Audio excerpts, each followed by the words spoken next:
silakan siapkan. Tentunya siap gerak. Salam. Assalamualaikum warahmatullahi wabarakatuh.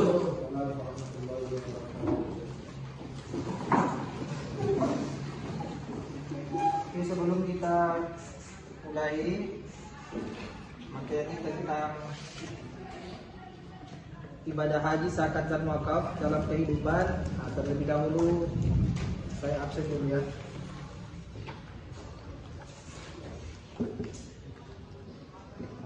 Ahmad Ismail, Hadir Pak. Abdillah, Hadir Pak. Abdiansyah, Hadir Pak. Admin, Hadir Pak. Ashabul, Hadir Pak. Esda, Hadir Pak. Indra, Hadir. Indra Rahimah, Hadir Pak. Muhammad Fikri, Hadir Pak. Muhammad Fikri, Hadir Pak. Muhammad Aksa, Hadir Pak. Muhammad Fadli, Hadir Pak. Kendi, Hadir Pak. Reno, Hadir Pak. Fernando, Hadir Pak. Kabarudin, Hadir Pak. Agustina, Fitrianti, Hadir Pak. Nabila, Nabila Nurul Istiqomah, Nurlela, Tapi Dewi, misalnya yang belum disebut. Oke. Jadi kita kembali membuka pelajaran selanjutnya, yaitu ibadah haji, zakat dan wakaf dalam kehidupan, halaman 121. Silakan dibuka.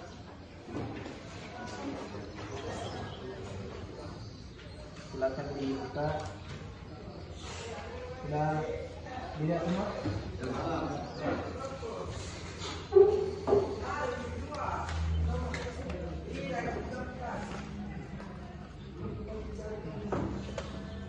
Jadi kita belajar ini zakat, wakaf dalam kehidupan dan haji. Sebelum itu saya sampaikan dulu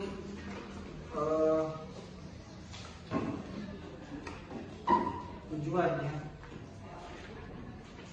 Jadi tujuan pembelajaran,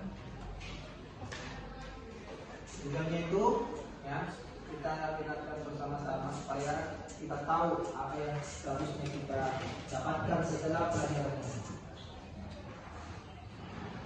Tujuannya setelah kita mengikuti proses pembelajaran, maka peserta didik diharapkan, jadi kita semua diharapkan setelah belajar ini meyakini bahwa haji, zakat dan wakaf adalah perintah Allah, dapat memberi kemaslahatan bagi individu dan masyarakat. Jadi setelah belajar ini semuanya harus yakin bahwa ini betul-betul adalah perintah Allah yang dapat membawa kemaslahatan bukan cuma individu, akan tetapi semua masyarakat yang ada di sekitar. Yang kedua, menunjukkan kepedulian sosial. Jadi kita peduli, ya, kepedulian sosial sebagai hikmah dari perintah haji, zakat dan wakaf. Setelah kita belajar ini, belajar zakat, haji, wakaf, kita itu ya sudah peduli. Artinya peduli sosial. Orang ya, jadi kalian itu sudah sadar bahwa pentingnya haji, pentingnya berzakat, pentingnya juga berwakaf. Itu. Jadi itu tujuannya. Selanjutnya, siswa setelah belajar ini mampu menganalisis bagaimana itu hikmahnya. Jadi mampu menganalisis hikmah, apa hikmahnya haji, apa hikmahnya juga zakat, dan apa juga hikmah kalau orang berwakaf. Jadi semua harus sudah tahu setelah proses pembelajaran. Setelah itu, yang terakhir, tujuan pembelajaran yang harus kita dapatkan setelah belajar ini adalah mengimulasikan. Apa itu mengimulasikan? Apa itu? Simpulkan. Ada yang lain? Simulasi, mensimulasikan. Atau mampu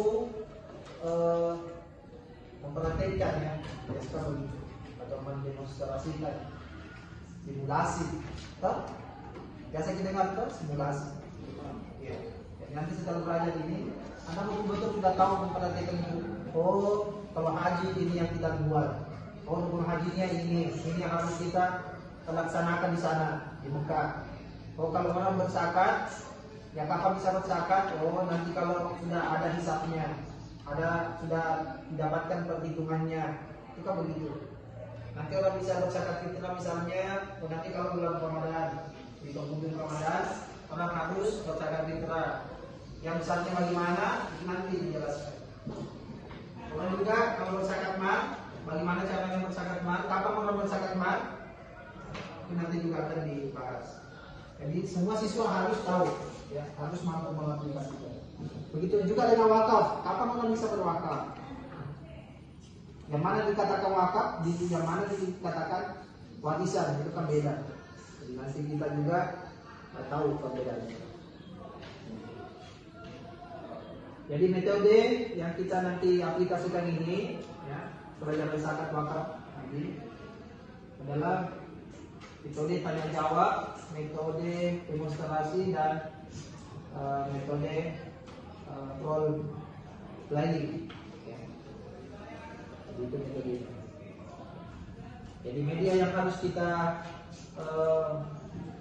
siapkan, lembar penilaian yang sudah saya pegang, ya, Al-Quran, ya, bisa menggunakan Al-Quran digital yang ada di HP, bisa juga yang Al-Quran yang kita bawa berbentuk mushaf, itu juga digunakan. Ya. Jadi alat-alat itu harusnya kita pakai tim fokus, ya, yang papan tulis, video, dan lain sebagainya. Sumber belajar, ya, salah satunya ini. Ya. Sumber belajar itu buku. Ada juga melalui internet. Dokter kalau mau buka HP silakan juga bisa. Ya. Asal tetapi kita ada pembahasannya ini, ya, bukan yang lain. Oke, silakan diperhatikan halaman 121. Sebelum kita itu kan nanti akan ditampilkan gambar, ya, melalui PowerPoint di pertemuan selanjutnya agar kita lebih paham tentang bagaimana gambaran haji, ya, bagaimana rukunnya. Misalnya kalau ihram pakaiannya bagaimana juga orang kalau ta'allum, bagaimana modelnya di sana, sa'i, itu kan nanti digambarkan di PowerPoint. Ya, gambaran-gambaran bagaimana juga, ya, gambarannya zakat, yang mana dibilang zakat fitrah, yang mana dibilang zakat mal, ya, apa saja yang bisa disakatkan dalam zakat mal, yang mana itu, ya, wakaf juga, ya, yang mana benda-benda yang bisa diwakafkan nanti akan ditampilkan. Dan setelah ditampilkan nanti gambar, ya, maka siswa diharapkan mampu mengaplikasikan, artinya mampu mendemonstrasikan, mampu mempraktekkan. Misalnya kalau pakaian ihram itu bagaimana? Ya, tidak sama itu orang pakai baju. Ya, tapi nanti itu kalau jelas kalau pakai.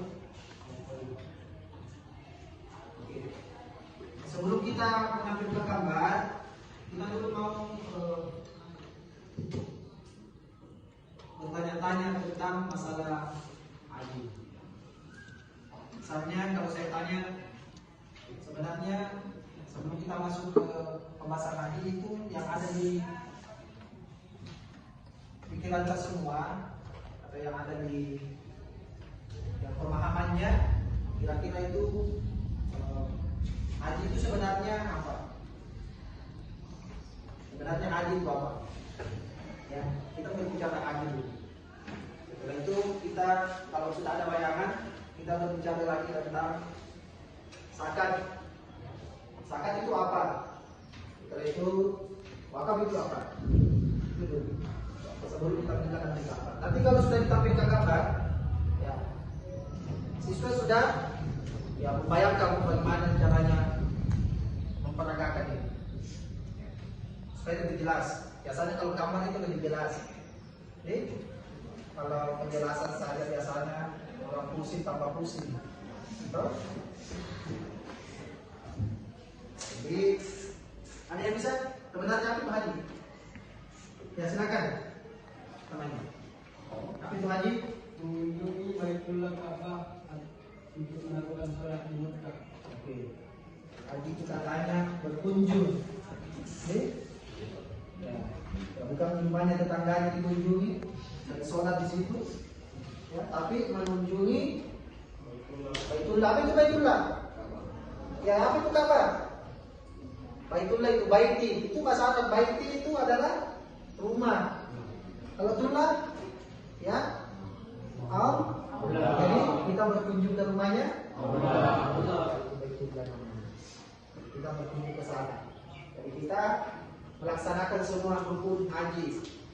Jadi kalau ada rukun haji yang tidak dilaksanakan maka batallah hajinya orang. Jadi sia-sia berangkat dari Maros ke sana.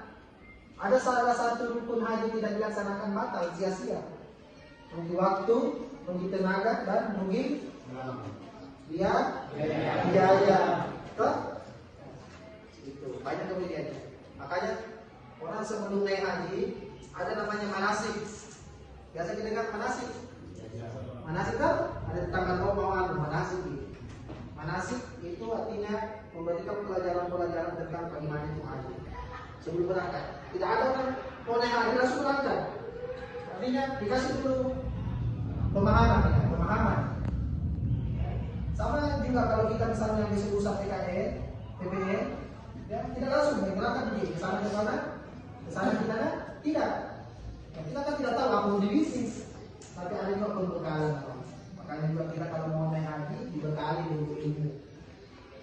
Sama dengan kita kalau mau sholat misalnya, tidak langsung ya sholat dulu. Kamu tidak pernah tapi dikasih dulu ilmu. Oh sholat dulu ini. Jadi itu haji mengunjungi. Jadi haji itu mengunjungi kan. Kita berkunjung ke rumahnya Allah. Ya mudah-mudahan nanti kita ini ada yang kesana. Ya. Nah sekarang itu menurut data orang kalau mendaftar hari ini 30 tahun kemudian kalau terpanggil itu kalau terpanggil kalau tidak menunggu lagi. Dan mudah-mudahan ya nanti kita mendaftar ya tidak sampai di 30. Misalnya kalau kita yang mendaftar, hari ini mendaftar, nanti mendaftar ya 30, kalau kita minta sekarang 17, so, jadi berangkat nanti itu 47, so, sebaiknya bagi apa lagi? Nanti berangkat seperti Nusa Katana. Kalau ini nanti mendaftar seperti Nusa Katana. Ini nanti seperti mendaftar seperti Pak Sudirman. So, ini lamanya. Makanya ada namanya haji plus ya, kita tidak bicara tentang itu, cuma gambaran sedikit.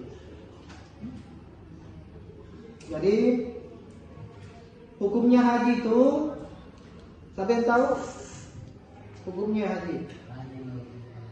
Apa itu hukumnya haji? Hah? Ya, Nabi Sallallahu Alaihi Sabila wajib bagi yang mampu. Kalau tidak mampu jangan diwajib-wajibkan. Karena banyak itu nih tidak mampu dan sengaja. Ya, dia jual rumahnya supaya bisa berangkat setelah pulang kontra rumah. Ya, makanya itu ya rukun Islam itu manis kata ila sabila. Memang yang wajib itu adalah orang yang mampu. Bukan cuma mampu biaya. Ya bukan cuma biaya. Mampu tenaga, banyak orang punya biaya tapi tenaga tidak bisa tawaf, tidak bisa lihat kecil sahih. Ada juga orang biasa lihat di mungkin di video di mana di berita orang ada yang dikasih kursi roda. Ada tak? Tidak bisa. Makanya mampu itu bukan cuma tanda kutip biaya, ya. Akan tetapi mampu juga tenaga. Ya. Banyak ya kemampuan yang harus dibahas. Jadi tidak mampu ya tidak diwajibkan. Jadi haji itu termasuk pada rukun Islam yang ke 5 ya. Jadi kelima, jadi orang yang mempunyai banyak harta setelah itu meninggal dunia tidak mampu, tidak ada niat untuk mendaftar haji, ya, itu pertanggungjawabannya di hari kemudian sangat besar. Makanya orang yang nanti besok lusa ada yang jadi pejabat kayak banyak uangnya, banyak hartanya, harus niat mendaftar. Walaupun nanti tidak jadi naik, tidak meninggal, kita kan sudah tertulis mendaftar. Tidak perlu lagi mendaftar, tapi meninggal. Ya, daripada orang yang tidak mau mendaftar, ya, banyak uangnya itu nanti meninggal. Setelah mati nanti urusannya lagi. Oke. Silakan dilihat bukunya. Jadi ada di situ hadis, apa ada dalil yang menjelaskan kita tentang hukum haji. Ya.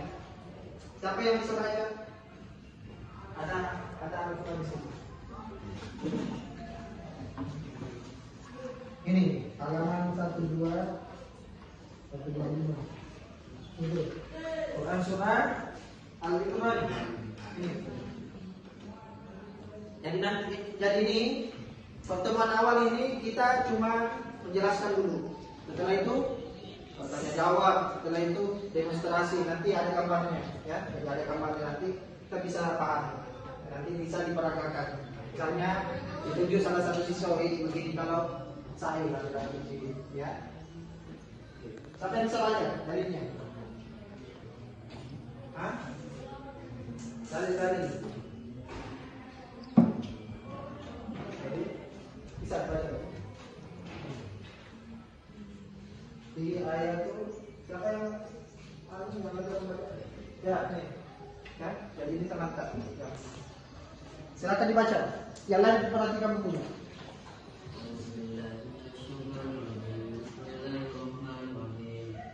Di ayatum bayyinatum maqam Ibrahim wa man dakhalahu kana amina walillahi 'alan nasi hajjul baiti man istata'a ilaihi sabila wa man kafara fa innallaha ghaniyyun 'anil alamin. Terjemahannya Artinya padanya terdapat tanda-tanda yang nyata, di antaranya makom Ibrahim. Barang siapa memasukinya Baitullah itu maka amanlah dia. Mengerjakan haji adalah kewajiban manusia terhadap Allah, yaitu bagi orang yang sanggup mengadakan perjalanan ke Baitullah. Barang siapa mengingkari kewajiban haji maka sesungguhnya Allah Maha Kaya, tidak memerlukan sesuatu dari semesta alam. Quran surah Al-Imran ayat 3. Oke. Jadi itu dalil yang menunjukkan bahwa haji itu boleh dilaksanakan bagi yang mampu melakukan perjalanan. Kalau kita berbicara tentang perjalanan dari sini ke sana, itu memerlukan biaya yang banyak. Bukan cuma ekonomi, tapi tenaga juga. Itu yang mampu melakukan perjalanan yang diperintahkan untuk berhaji. Jadi yang tidak mampu ya nggak usah dipikirkan. Tetapi harus ada niat. Oke.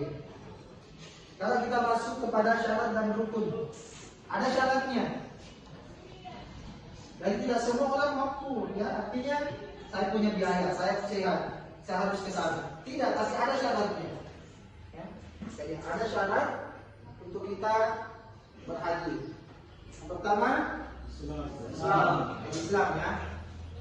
Tidak boleh berhaji kalau bukan harus Islam. Ini kan rukun Islam. Jadi yang mengerjakan itu adalah orang-orang yang Islam. Jadi tidak ada manfaatnya kalau orang yang di luar daripada Islam. Yang pertama Islam itu syaratnya. Yang kedua,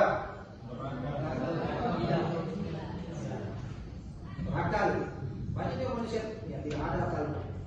Bukan tidak ada akalnya, artinya sudah misalnya rusak akalnya, sudah gila, ya, kamu ke sana itu, ya, harus yang waras, harus yang berakal. Terusnya balik. Ya, kita sudah tahu juga tanda-tanda balik bagi wanita, bagi lagi laki-laki.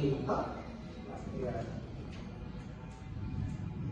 Harus balik.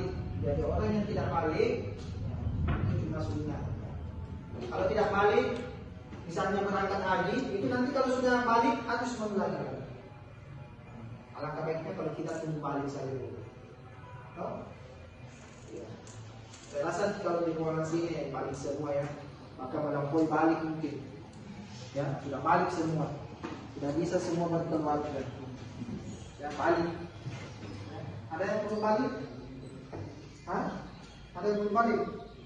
Nah, saya kira balik semua ya. Ya, sudah banyak tanda-tandanya. Baru tidak mukanya balik.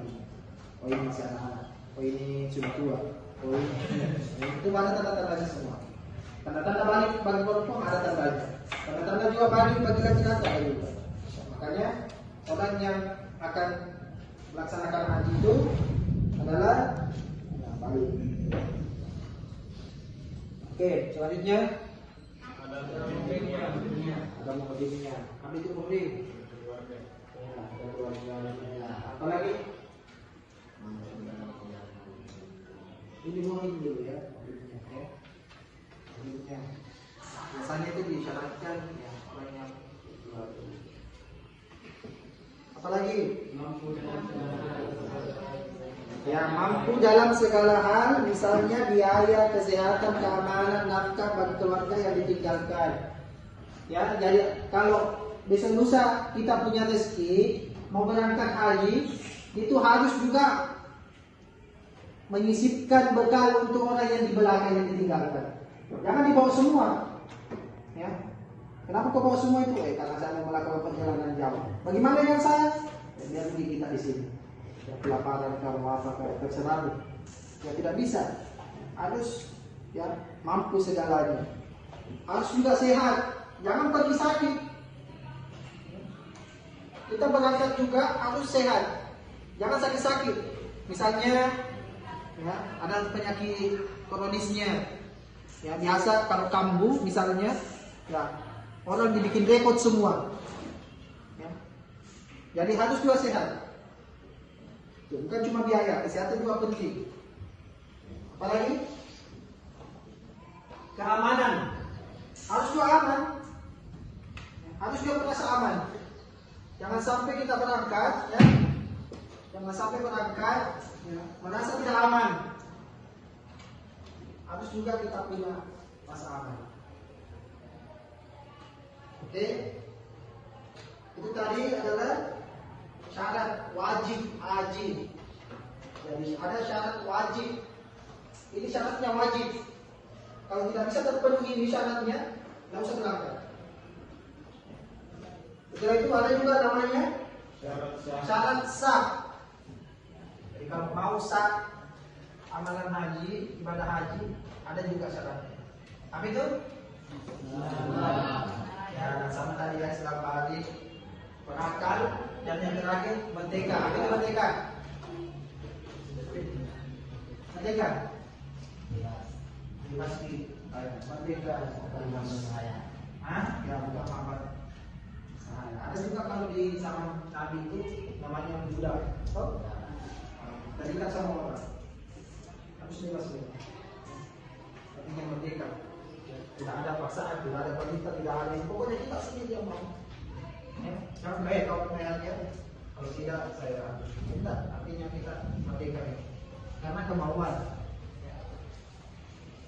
Kita merasakan ya. Ada juga setelah itu nanti diperlihatkan dalam gambar itu adalah rukun haji ya, rukun. Rukun itu adalah sesuatu yang kita harus kerjakan. Kalau tidak dikerjakan batal. Contoh, kalau sholat, apa salah satu rukunnya sholat? Hah? Ya, sholat rukun. Ya. Niat. Kalau niat itu biasanya nggak bisa, tidak dilapaskan, tidak bisa. Biasanya orang mau niat, saya mau sholat besok, itu sudah niat. Contoh salah satu rukun sholat itu adalah membaca Al-Fatihah yang gampang. Ya, dan juga yang lain. Al-Fatihah saja kita angkat. Contohnya ini ya, contoh Al-Fatihah. Tidak sah sholatnya orang kalau tidak baca Al-Fatihah. Ya. Jadi kalau ada yang sholat tidak baca Al-Fatihah, tidak sah sholatnya. Apa dalilnya? La sholata liman yaqra bi fatihatil kitab. Tidak sah sholatnya orang yang tidak baca Al-Fatihah. Jadi jangan coba-coba sholat kalau tidak baca Al-Fatihah. Yang disunahkan itu adalah membaca surah setelah Al-Fatihah. Dia tidak baca surah setelah Al-Fatihah. Sah, yang penting baca Al-Fatihah. Kalau tidak baca Al-Fatihah, tidak. Itu. Apalagi hukumnya salah satunya ruku. Tidak sah sholatmu kalau tidak ruku. Misalnya tidak begini ruku ya kasus sujud. Orang dari kami sudah orang sebagai kasus sujud. Tidak sah, tidak ada ruku. Kalau kita berpindah ke haji juga mempunyai rukun. Ya. Rukun. Silakan dilihat rukunnya. Apa itu? Pertama, Ihram. nah, apa itu ihram?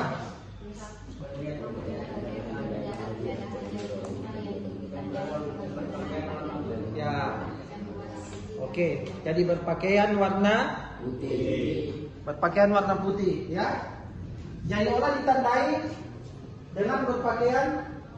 Nanti kita juga, insya Allah nanti tampilkan juga gambarnya. Nanti ini metode demonstrasi juga. Ya, berpakaian putih, ya. Yang tidak berjahit.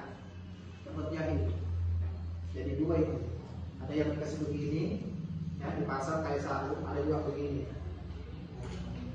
Sebelah tangan, ya, kelihatan begini. Kalau kita jalan-jalan lagi bisa lihat,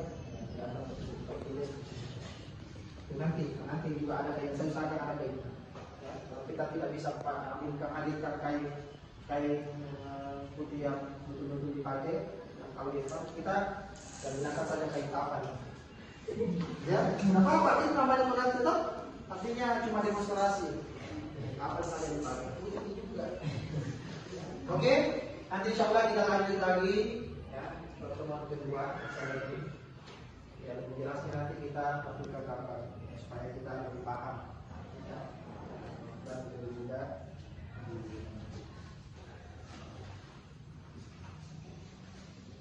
jadi mudah-mudahan pendahuluan ini atau pendahuluannya ini kita pahami. Ya. Walaupun tidak semua ya, belum semua. Bisa ada zakat, bisa ada juga wakaf. Ya. Banyak. Tapi mudah-mudahan penyampaian ini, pengajaran ini, pada hari ini kita bisa pahami, kan, sebelum demonstrasi. Oke, mungkin ini saja. Insya Allah kita lanjutkan ke pertemuan. Oke, silakan ketua kelas kebangsaan. Dirinya siap gerak. Salam. Assalamualaikum.